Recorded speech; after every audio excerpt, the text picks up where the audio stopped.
right, so we're going to take a pan. I've been cooking chicken this evening. I told Miss Betty that's not my calling in life. But we're going to take a little bit of olive oil. And I'm going to pour in this pan and get it real good and hot. Now, it says you take 4 6-ounce chicken breasts. I like to make my chicken breast thinner or buy thin chicken breasts, and usually there's about 4 to 6 of those, usually about 6 in a package.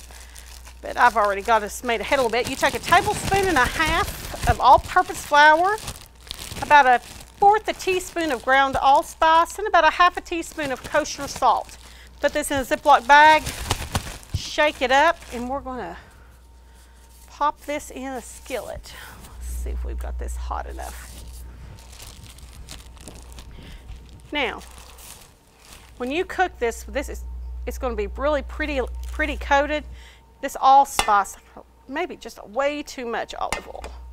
This allspice smells so good when you're cooking. All right, so I've already got several of these going.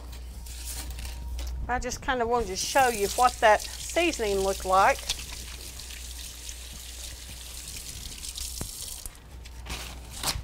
Now, we're going to cook this. While that is starting to cook, we're going to brown it. It's not going to take very long to brown. It's going to take about 6 minutes. I like my chicken good and done, good and brown. We've taken a 1/2 cup of apple cider, and we put a tablespoon of apple cider vinegar in this. So when we're ready, this is what we're going to pour in and make our sauce.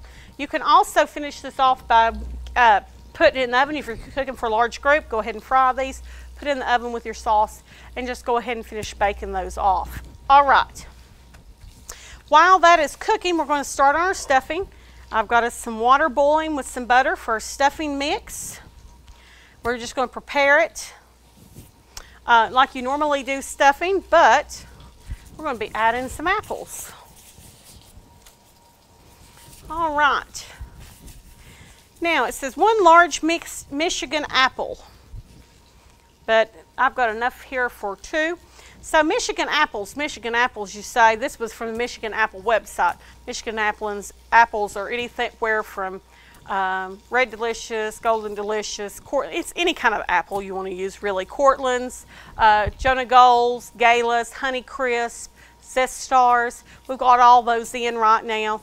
The Honey Crisp just came in. We've got Zest Stars in now. A lot of different good flavors. And then we've got Galas here also.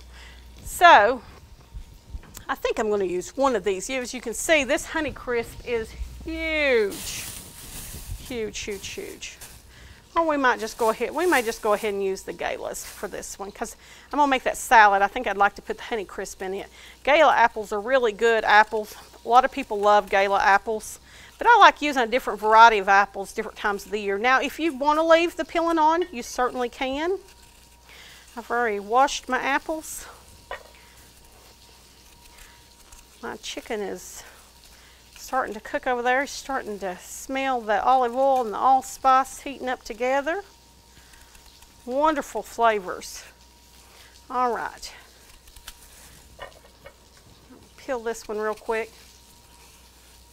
You know, I invested in several different apple peeling devices, and then my friend Rhonda, she gave me an apple peeler because she felt sorry for me one year.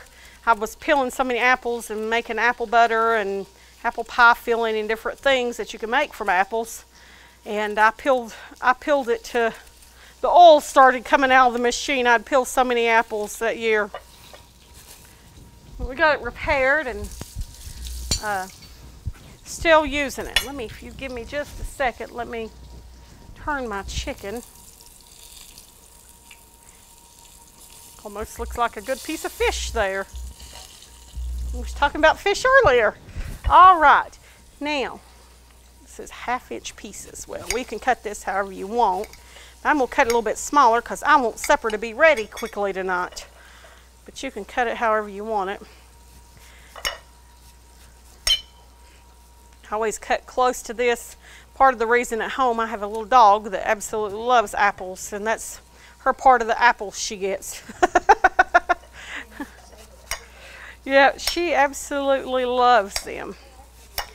They are Apples have many different uses. And do you know that I learned in years recent that if you're cooking apples and you're wanting to make apple butter or different things like crock pot apple butter, if you've got a food mill or a food sieve, some of the old-timey devices, if you will cook the core in with your apples, it will make it thicken because that's where the pectin is in this core. And it'll cook down to mush, and you can take a food mill and finish grinding it up. So that's my apple talk for the night. I love apples, in case you didn't notice. One week we may make apple pie filling. I love to make apple pie filling, canned apple pie filling. But we've got some great apple pie fillings here in the store. If you're not so inclined to make it, we do sell some excellent brands. And I even have a really good recipe for pork chops we'll put out with apple pie filling. And you brown them in the skillet like these. And you kind of cook that filling with the pieces from the pork chop and kind of finish baking them off. And they're really good. Okay. We're just going to, these don't have to be perfect. Like I said, I want them just a little bit smaller tonight.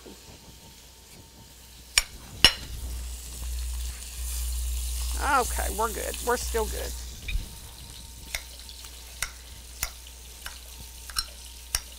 I didn't cut them quite as big as they had said, but then you get to think about, sometimes people don't want that great big of piece of apple in their mouth when they're eating stuff, and some people do.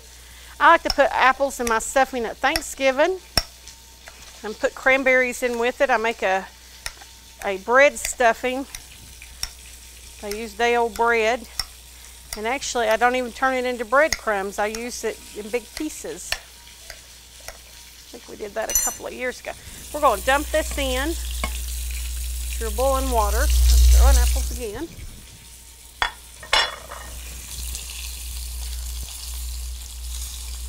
All right.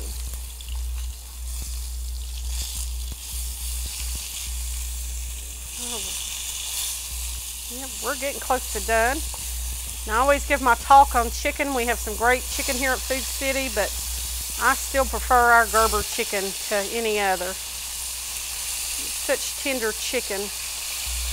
All right, now I'm going to go ahead and add my apple cider and apple cider vinegar. Just mix sure, let it cook down a little bit. Now I've got my apples here boiling in the water. Then I'm going to add some raisins. Since I'm doubling this recipe, I'm going to go ahead and add a cup of raisins. And turn this up. Oh, that smells good. Let that cook just a minute. Let's let that cook down just a minute. Now the stuffing, I've got a low sodium and a regular, this is Food Club stuffing. I've prepared it. All you do is add butter and water, boil the water, add this to it, fluff it around the fork, wait 5 minutes. So we're going to get this to boiling again. Let's get this up to boiling again, and then we're going to add those other ingredients. All right. And it will not take long for that to boil, maybe. All right, well, while we're doing that, give it just another minute or two. There we go. Go ahead and add this. We've got some more apples to cut up.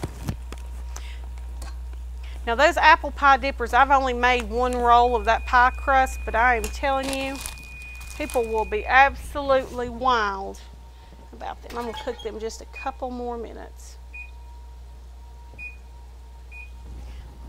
While we've got this going. All right. There's one chicken.